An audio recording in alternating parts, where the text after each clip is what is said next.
Johannes Suleiman is a politics and security analyst, also a lecturer at the Indonesian National Defence University, and he joins us now from Bandung in Indonesia. Great to talk to you, Johannes. Thanks for your time.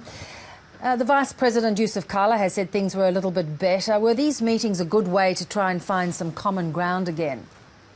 Well, basically, Indonesia and Australia is our very important partners actually in this fight against terrorism, and both countries actually all agreed, like they know that they need each other. Indonesia needs Australia expertise, and Australia also needs Indonesia to help them act together and things like that. So it is actually a very mutually beneficial relationship for both countries, regardless of the ups and downs that has been happening.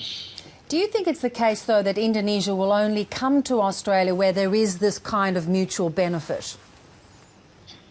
Well, I mean, frankly, that's kind of the underlying, underlying of the relationship between nations. It is like mutually beneficial. I mean, it is like, of course, Indonesia looks at Australia as a country down south, its neighbor. So Indonesia had to take Australia seriously, and similar thing with Australia.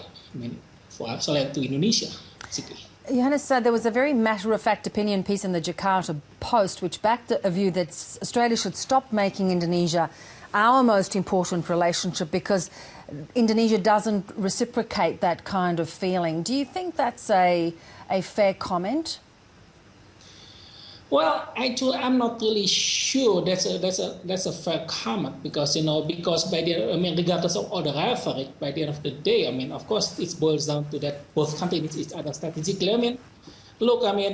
Sometimes both countries has lots of rhetoric, like during the execution of Bali 9, there are like tensions between countries, and there are also this Snowden spying scandal. But by the end of the days, both countries, both governments know that they have to rely on each other. Regardless of all the rhetoric. Frankly, this is just kind of like normal. I think. We just like sometimes people just get offended. I guess. Yeah, and that's true. You have though pointed to the fact that Jokowi is not a foreign policy president. Is that part of the adjustment that Australia has to make, given that SBY was much better in that department? Yes, that's an adjustment that Australia really needs to make because, for Jokowi, what's really important for him is his domestic standing, domestic economic growth. He's a very insular, president. If you look at his background, he was a mayor of Solo, a very small town in central Java, and also the governor of Jakarta, the capital city. And if you talk to him, he's not into something grand, something like huge, like Yudhoyono is an international guy. He likes foreign policy. He wants to be seen the foreign policy as his legacy. But from Jokowi, well, this is my first year of being a president. I need to show them something. I need to show them that the economy is growing. Now Indonesia in recession, the US dollar is like almost 14,000 rupiah, and that's a huge problem for Jokowi.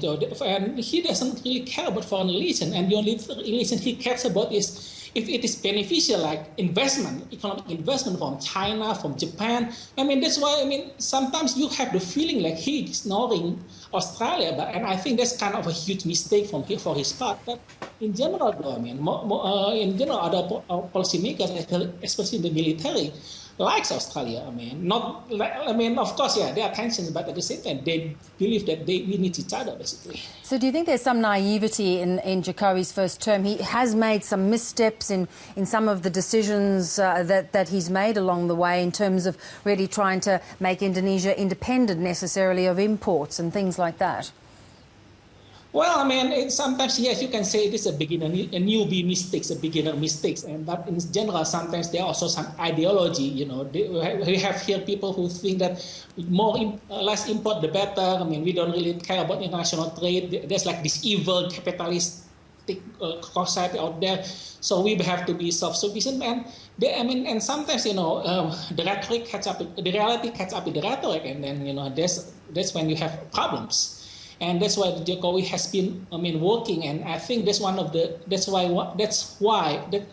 indication that he's rethinking about this attitude is in selecting this new trade minister replacing Godel.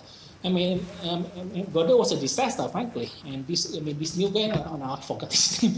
It seems like a decent guy. Johannes, really good to talk to you. Thanks so much for joining us.